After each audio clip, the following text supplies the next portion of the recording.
In this video we are presenting Nannuo 2019, a Gushu Sheng Pu'er from ancient tea trees growing deep on the Nannuo Mountain. Keep watching. That was so chocolatey. It's That was really interesting. yeah. I don't think I've ever had that before. It's like the 12 steep. Yeah, that's true. But that means that in that power steep, we Yeah. really took everything out Yeah. of it. Yeah. Still, the power steep can tell a lot, but more I think about the future. You know, in a way. Yeah, that's it's, a really good point. Yeah. Yeah.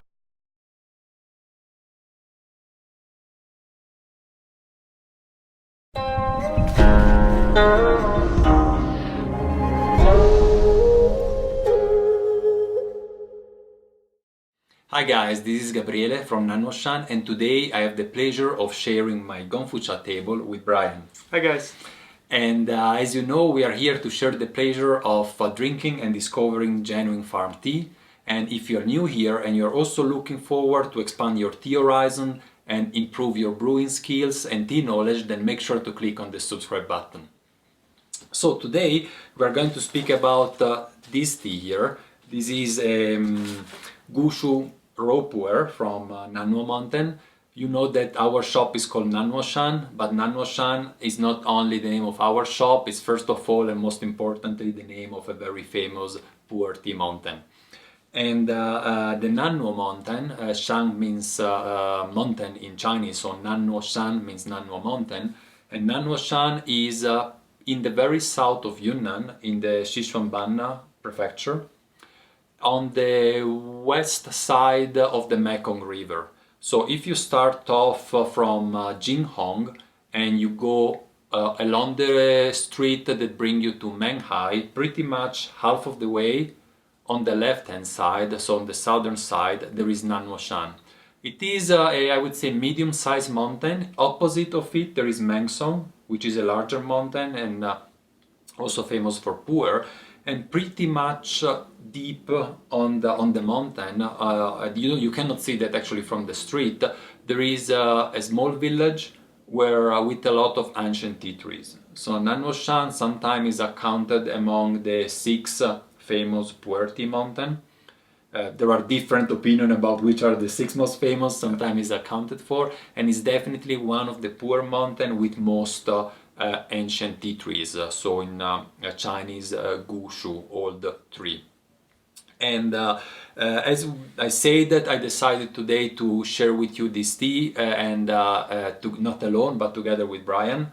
So we met, actually we are now here in Denver where I live for the moment, and I met Brian because I was searching other people to drink tea with.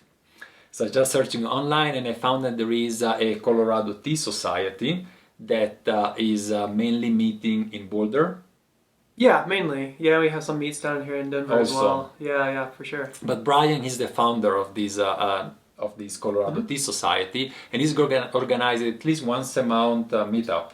Once a month meetup, yeah. Sometimes we meet in Boulder, definitely once a month, and then occasionally here in Denver. We're also organizing a tea fest in 2021 in Denver. So if you happen to be in Denver, the website's not even up yet, just started planning, but feel free to stop by. 2021 summer? 2021, yeah. Summer. Next year in 2020 in Denver, there's going to be the International Tea Expo. So the year after that. So a lot of things happening in Colorado. Right, and I joined actually one of these meetup in Boulder, and there was a lot of pu'er that we drank that day, and I thought that here the Colorado Tea Society is pretty much pu'er focused. You drink also other teas, but we can say it's pretty much tea focused, and the reason is the founder is also pu'er focused. So it's my fault. So I thought let's use this occasion to drink a pu'er together. Yeah. And we have it here. So let me give you a little bit more information about this cake. We basically picked this up during the Nannuoshan Tea Tour 2019. So in spring we were in China with 14 customers, and we started off in Shanghai, and we will do actually again also next year. So if you want to come with us to China and also experience the tea gardens firsthand, check out our website. Anyway, when we were there, we had the opportunity of tasting a very fresh sample of this tea. It was not yet pressed, it was just a sample sent over from the farmers from Yunnan, and everyone liked it a lot. It was pretty expensive, but despite the price, many of them ordered a cake, and we were just in time to press it in Yunnan, send it over to Shanghai, and at the end of our trip, 10 days later, the Puerh were there and we could take them home. So I took a very small batch, really small. I think I have only 7 cakes of this tea for Nannuoshan, and we are going to offer it also on our website. So we said it comes from Nannuoshan. To be more precise, it comes from the Banpo village. So Banpo Lao Zhai, which means Banpo Old Village. It is at about an altitude of 1,700 meters. There is a very old famous tea tree there that is 800 years old, at least reputedly so. And it's an area with a lot of old trees. And this was made with the leaves from the tea trees that you now see on the screen, and with also from leaves of other old tea trees growing all around. It was harvested at the very early spring of 2019, and it was pressed at the beginning of May. We say it is Gushu, and it is from the Ye Zhong cultivar. Although we probably cannot even speak about cultivar, we don't know if this was really cultivated or not. It might just simply come from seeds that were available at that time. All right. So, what about, I will now start breaking the cake and preparing the leaves. Brian, would you like to tell us more about your tea history? Why do you like Pu'er? My tea history. So, I started into tea when I was living in Korea. I was teaching English in Seoul, and there's a little tea shop there called Beautiful Tea Museum. So we used to go there probably every other weekend, and they had a really great tea list. They had a great setup in general. They would do the full gongfu ceremony for you and everything. After I got back to the United States, I started ordering tea online, and you know, the first tea you order online is bad tea. It's from Amazon, you know. So after I had a few bad experiences, forced me to do my research, find some good tea, and moved to Denver, started the Colorado Tea Society, and yeah, just been learning and loving ever since then. I do tend to focus on pu'ers.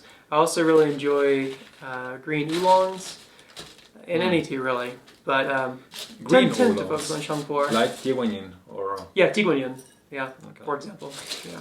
Anything, you know, anything high mountain Taiwanese is generally good by me. But I'll drink anything at all. And I've been really drinking a lot of yellow tea recently. Right. Which is hard to find. Yeah, we did that together. Very hit and miss. And you know what? I was thinking actually, small parenthesis, doing a video where to compare Tieguanyin with other green oolong from the southern of Fujian. Maybe it's a video we could do together. Yeah, that'd be interesting. Yeah. How much tea do you want? Just enough. Just enough? A lot? A little bit more than that. More than that. So you are more... do I have to weight it? No. No. Okay. So... maybe just a little bit more. Yeah, that's enough, I think. Yeah, okay. It's pretty much. Yeah, that should be enough. You like it strong. Yes. Here we go. Alright, so this is the cake, by the way. I'll turn it around so you can see it a little bit better from the front. Yeah, you see it's fairly big leaves. It is fresh, but it's quite dark from Sichuan Banna, and there are a lot of buds. Yeah. You see it here from the brighter color. Here, they are all buds with how you say, hair, or this hair, a little bit hairy. Okay, so let's remove the cake so we can make some space for the guy one. I have a few guy ones here, so let me take this out of the way. Let me know which one you prefer to steep with. Sure. So I have, this is just, you know, white one. This is our classic Nannuoshan guy one. We have also some like this one, a little bit darker and thicker. And I have a last one here. Yeah. Which of these are for Your sale choice. on the website? The website, I think that the Nannuoshan guy one is sold out. I'm not so sure. These will come in the future, it's not yet there. And this is coming soon. Yeah, this is definitely handmade. These I'm not 100% sure. I have to check. Let's start out with this one. This one here? Yeah, yeah. Okay. So, here you go. Thanks. Great. Is the water hot? It's pretty hot. Let's see. Let's get it going. Yeah, we warm it up and then we will be back with you. We are back. The water is boiling, so we can start the steeping. I will show you a little bit here the leaves on the side. They are, I say, pretty dark and in a fairly amount. Since they are a little bit compressed, I would say here there are at least 6 grams. And it is a 100 milliliters guy one that we're using here.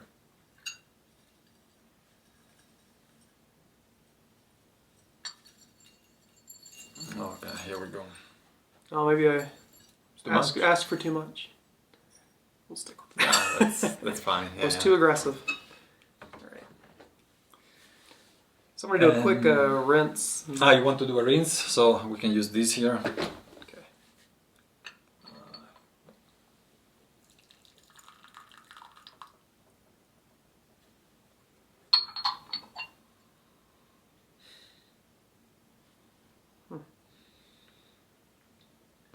Do you have already experience with the Puerh from Nannuoshan? Yes, but not a ton. I probably had a few cakes. And in general, from that area, how would you describe the tea? Soft, stone fruity. Yeah, very drinkable. Easy to drink, I guess is what I mean. Now, I'm a big fan of Nannuoshan. I think it's gotten more popular in recent years. A little bit, yeah, but you cannot find so much in Europe. Oh, really? Yeah, I don't know about the US. There's a couple of specialists here that sell. There are. Mm-hmm. I also, before shooting this video, I was searching on YouTube actually what is available about Nannuoshan videos, and I didn't find a lot. Oh, really? There are a few, but also tea tasting is more other teas being covered. Thanks. Okay. So as you see, the brew here is quite pale actually. Yeah, it's a very pale yellow. It's very fresh indeed. And you see all the floating trichomes.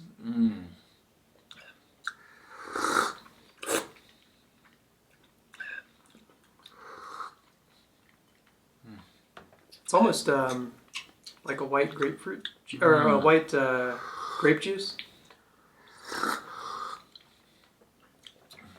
It has the sweetness. Has the almond in the background. Without sounding too pretentious, like peach pit almost, like a woody stone fruit. And I think it from 0 to 10, how bitter is this tea? Not at all. I mean, it's really, really smooth, and that's something I would expect. But yeah, just a really good tea. I remember when I first went to Nannuo Mountain. It was in 2010 in August, and we had some green tea there, of course, and also some pu'er, and both of them were really, really bitter. So we were processing the teas at the farm. We spent the day in the gardens picking the leaves, and then back in the farm it was actually the house of the farmer. We were processing the leaves, and we had the opportunities of tasting a lot of so this is the second, right? The second steep is right there. Yeah, it's right there. Okay, I just separated because I have a little bit left of the first. Okay. Okay. That's fine. Yeah. And anyway, what I remember of that journey the tea was so bitter. And so what I liked of this one is that it was not bitter at all. The opposite. Yeah, it's the opposite. And it's exactly the same mountain. Yeah, the two places might have been, I don't know, 1 kilometer, 2 kilometers apart, so extremely close. So when you try to give a category to categorize the tea according to terroir and origin, you have some main directions, but you cannot say 100% all the tea from Bulang is very strong, or the tea from EU is kind of more smooth and neutral. It's hard, yeah, and this is a good example of a smooth and sweet tea from Nannuoshan. Yeah, and there's so much that goes into it. You know, the rain that happened the year, how late the frost was, which village, which side of the mountain. Of course, yeah. How much sun, you know. If you think about the north side and south side of the mountain, which I'm not actually sure which way Nannuoshan's oriented, but... this is the north side. North side, Yeah, okay. north side. So north side, you're going to get less sun, right? The way the weather fronts move through, you're going to get more or less rain on one side or the other, so... Now it's getting the mouth feeling changed is changing a lot. Already in the second steep is getting a little bit juicy from the mouth feeling, so denser. Let's say the one before was a little bit more watery. So this is third steep. It's changed a lot, and just from the one steep. And you notice I've only done a few seconds, so. And this is how much we have in it. Yeah. There's a generous amount.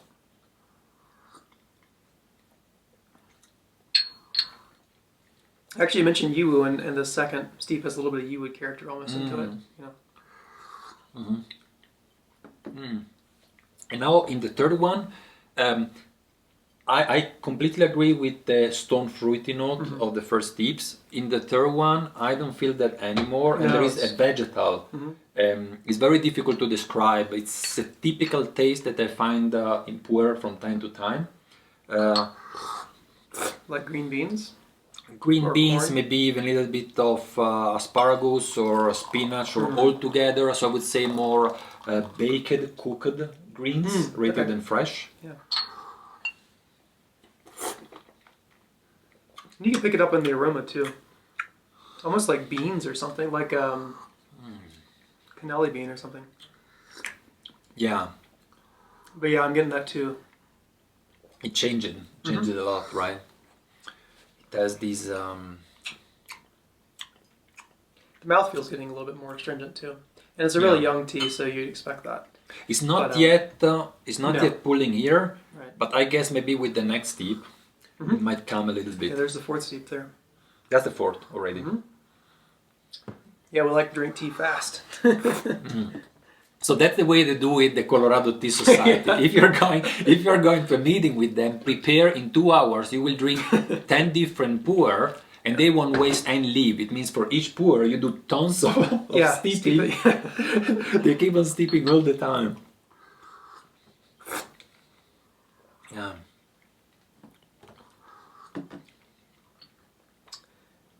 Actually, that fruitiness is kind of coming back too. I can In taste the it. And maybe, aftertaste. yeah, and maybe it's my palate's getting used to it. But and I think this will be a really good tea for aging because of the character. There's so many, and it's young, so they're not developed yet. But there's so many little notes in there that you're just picking up as you go through it in each steep. And the more it ages, you'll lose some of that astringency, but you'll gain complexity and balance. Just keeping it better and better. Since it is not very astringent at all for being a young tea, it will probably become a very smooth aged one. And it'll age quickly. I mean, if you know, in 10 years, this will be a really excellent tea, or it might take another tea 20 years to get to the same spot. You can also make a comparison between this Nannuoshan and the Nannuoshan 2013 that we have still on stock. That one is not compressed, so it aged pretty much. Right. And it stayed in China for the first 3 years of aging, so where the temperature are a little bit warmer than in Switzerland. Yeah. Where I was at that time. So it gives you a little bit, another reference. Also, that one is from Gushu, but I don't have the name of the village. I don't know where it comes from. That one, And that one would be more humid storage, or how do you store them? Was not humid. No. Okay. Also, in Nannuoshan we don't store. It's just I don't like humid storage. So you don't? Okay. I started to avoid that. Yeah. That's a good reason not to store humid. Yeah, it's like I like pure taste in pu'er. Sure, if I get this moldiness to it, I don't know. I have the feeling I'm not tasting the leaves, but I'm tasting the aging. If you want, you know what the basement that it lived in for the last 10 years. Yeah. And this is the fifth, right? That's the fifth. Yeah, and it's not smoothening. It's not fading out yet. No. And actually, I oversteeped this last one a little bit. You can tell by the color, or I can tell by the color anyway. And I'm still getting trichomes, so there's a lot of really fresh bud in here. What do we have here? We have the sixth one. That's 60. Ah, yes, you see, well, probably in the camera it's hard for you, but now here we are against a window and we can see it very good that there is a lot of hair floating. Yeah. That's because of the buds and the young leaves. I say this is an early spring plug, so you have a lot of those buds.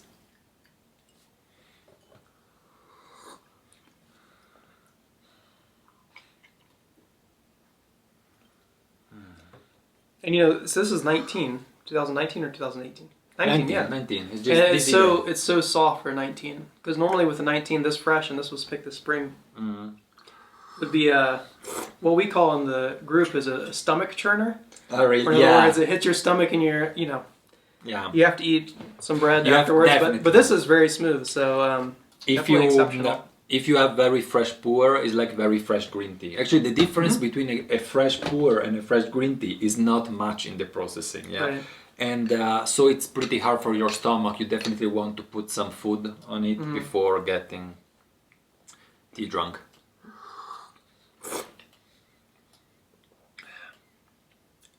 It's smoothing out. So the vegetable notes for me are before they were like sticking out.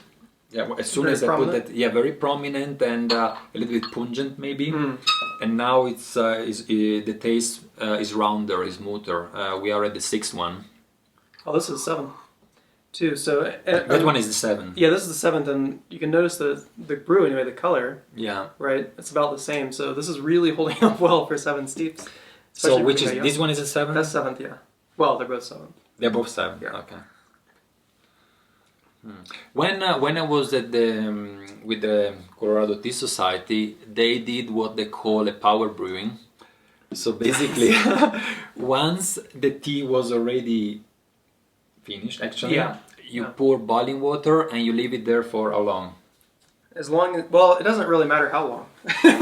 As long as you can. And it doesn't necessarily taste good, which is counterintuitive. But the point is that it draws out every bit of flavor that you can get. So when they do tea tasting, generally there's a standard brewing process, right? It's 2 minutes and change. It's like 2:30 or whatever. And they just boil it. So whether it's white tea or green tea or whatever, 2 minutes boiled straight. And it doesn't make a delicious brew, but what you do get is all the individual flavor notes are very, very prominent. They're taken out of the tea. So what I like to do personally, and what we do at the tea meetup sometimes, is do a power brew, which is, we can do one now if you'd like, but it's just pouring on some water and letting it sit for like 5 minutes, you know, and that's as opposed to 20-30 seconds. And what that does is just, like I said, just draws everything out so that when you taste it again, you get all those interesting notes. So when I'm at home, what I'll do is I'll do a power steep, as I call it, and get all those notes out in the very first steep. And that way all the subsequent tastings of the tea, you know what to look for, because you're already expecting the almond. And you know what would be interesting to do? We can have a power steeping with fresh leaves. Now we have seen how it evolved. We had these, you said also almond. You tasted almond. And at the very beginning, these very fresh stone fruits.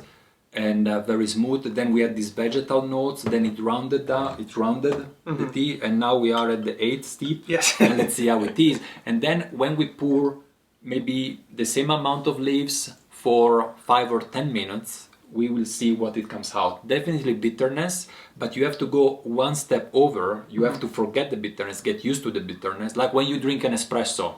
An espresso is bitter, you know, but you're searching additional notes. Yeah.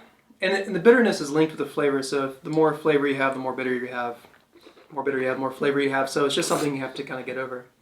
And if you get used to that level of bitterness, out of a very bitter cup, you can get all the nuances, Yeah, and you build an immunity, so... Yeah, it's getting a little bit astringent, but still very mildly, I would say. Yeah, definitely. All right, so what we do now, we take again back our cake, and we take another one here, and we do a power steeping, maybe 10 minutes, and then we come back to you and we will taste it together with you. So we will back with you in 10 minutes.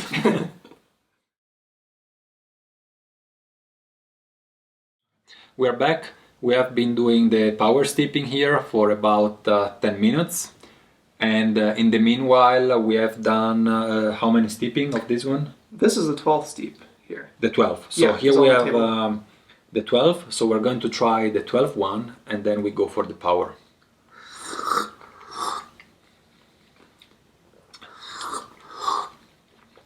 So I think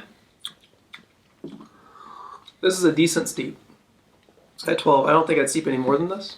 It lost a lot of body, and it lost some of the more characterful notes. A lot of the crispiness that it has at the beginning and the aromas is so it's still pleasant, but you know, it's pleasant in a way that if you're drinking a tea while doing something else, I don't know, reading a book, you can continue drinking. Yeah. But if you're drinking only this tea, then it's no more as interesting. So I would say 12 steepings. And we were just discussing before that what you should also consider when you buy tea is not only how much it costs by the ounce or by the gram, but also how much it costs by the liter.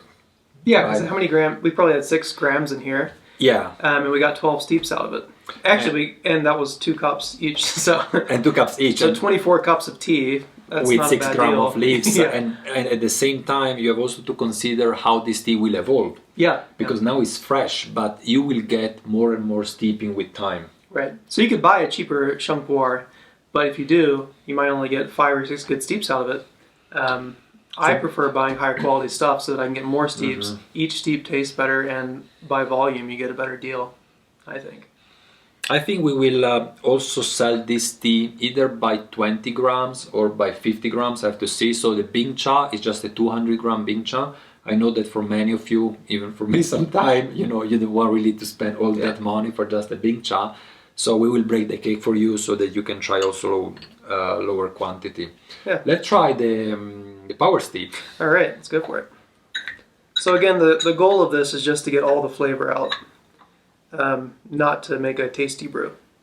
But you can see how dark it is. Okay. Yeah. Yeah, if you look just at the color, you would never think this is a puer from this year. Yeah. Curious too. Ooh, wow. So, to me, this smells like, and it's how it always does with power steep, when you do Shengs, it smells almost like for lack of a better term, like an ashtray or tobacco-y. Compare? Yeah. That's nothing. Yeah. There's nothing left. But in those leaves, they are also warmer, but there is much more. Yeah. You can get everything out of it. All right, let's drink it. Okay. And this is probably twice as dark as we were brewing before, and it's going to taste like it too. It is pretty dark indeed. Really dense hairs in there. Aroma is woody and fermenty, fecal almost. A lot of wood that I didn't have before. Yeah. Almost like chocolate in the background. Yeah. Yeah. And there was actually a taste that we didn't have in the previous tea. Yeah. Maybe this is what is coming out with aging then. Mm-hmm. Oh, that's a good point. Maybe that is it. Yeah, wow. That's actually really, really chocolatey. Which is some bitter chocolate. Bitter chocolate. Just 90%. Not only because it's bitter, the tea, but because it doesn't have nothing to do with milky chocolate, yeah. This would be like 90% cacao chocolate. Right, you get really this intensity, but not only the intensity, really the taste of cacao. Mm-hmm.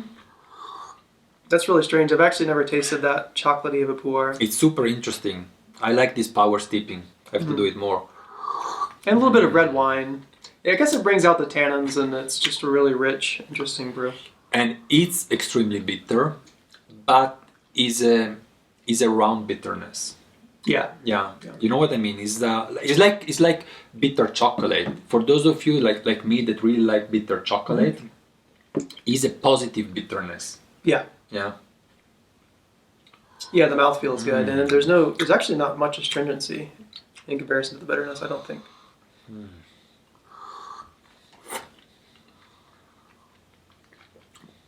And of course, it's thick. It's like licorice thick. Oh, some stringency there. Well, I think we have taken out everything we could out of this tea. And I hope you have enjoyed watching this video. By the time this video is out, also this tea should be out in our shop. So as said, we have just a few cakes of it. We will do the effort anyway of taking all the professional picture, making the description in German, in English, so that you can have it. And I hope that you will enjoy it and you enjoy the tea as much as we did today. Thanks a lot for watching. If you're new here in our channel, don't forget to click on the subscribe button. And if you made it to this point, also please give us a like. Thank you very much, and we will see you next time. Bye bye.